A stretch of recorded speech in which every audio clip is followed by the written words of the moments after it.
morning shadows over Britannia. At the threshold of dawn, where the ink of night bled into the pale hue of morning, the Roman camp stirred with the uneasy breath of soldiers preparing for battle.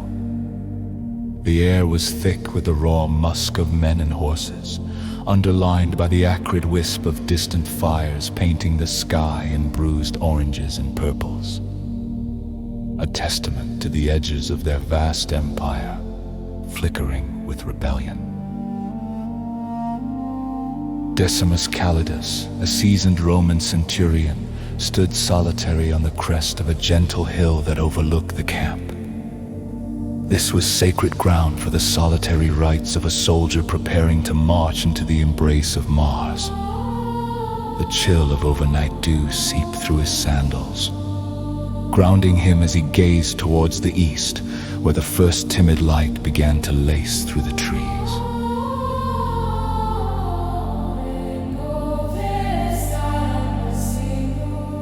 With practiced grace, Decimus clasped his hands, fingertips grazing the sky as if to catch the threads of light unraveling at the horizon.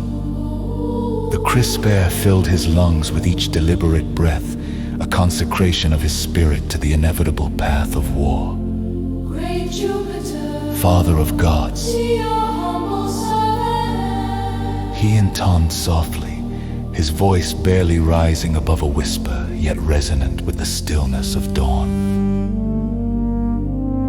In those moments, Decimus felt the world around him pause, a held breath, a collective anticipation shared by every soul awaiting daylight's revelation. He implored the heavens, not for victory, not even for survival, but for the honor of serving with faith unbroken. Each word carried the weight of promises whispered by countless warriors before him, promises etched into the sinews of time. As if in response, the rising sun breached the horizon, spilling golden light across the landscape in a cascade of warmth. Decimus closed his eyes, allowing himself a momentary indulgence in its gentle caress. The light wove through his senses, painting images of the life he left behind. A farm in Italia, his mother's careful hands baking bread, his father's laughter carried on summer winds, tender echoes in the vaults of memory. On the march of destiny, in the growing light, the camp teemed with life. Soldiers donned their armor, the metallic clatter interweaving with murmured prayers. Decimus descended from his solitary post, a beacon of calm amid the rising tide of tension. He moved through his men, reassuring each with a nod or a clasp on the shoulder as their faces mirrored his own, a mix of fear, resolve, and a profound acceptance of what the day might bring. Harnessed for battle and steely-eyed under their helmets, they formed ranks, their lines stretching into the mist-shrouded terrain ahead, as the trumpets blared their clarion call, echoing across the hills. Decimus raised his sword high, its blade catching the sunlight in a dazzling display of flame and metal, a tribute to the god of war whose presence loomed ever near. As they stepped forward, the rhythm of their march beat a solemn cadence, a dirge that echoed the heartbeats within their chests. Each step was an offering, each breath a pledge beneath the steel and leather. Decimus felt the weave of a legacy, woven from his ancestors' valor, stitched into the fabric of time with threads of courage and sacrifice. This day would mark another stitch, another story in the grand tapestry of Rome.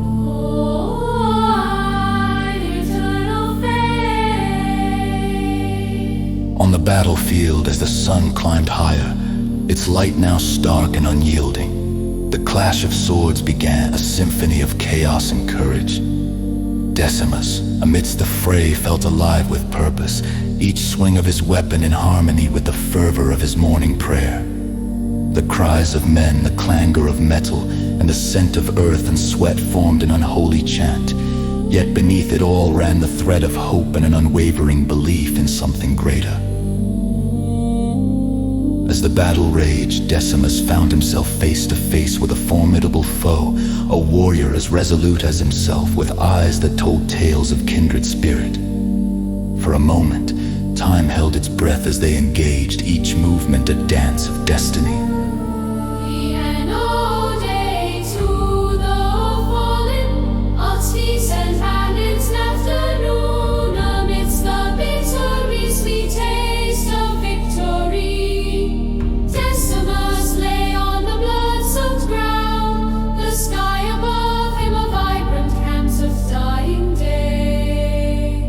Lifeblood ebbing from his wounds, he found solace in the warmth of the sun's rays, a gentle echo of the morning light that had kissed him goodbye.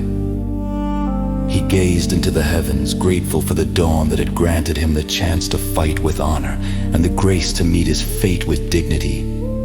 As the world dimmed, he heard the distant songs of birds, a celestial chorus welcoming him to the eternal embrace of the gods. In his final breath, Decimus whispered into the fading light, "Thank you, Jupiter, for this day of honor." And with that, the sun set on his journey, leaving behind a legacy woven into the eternal fabric of honor and faith.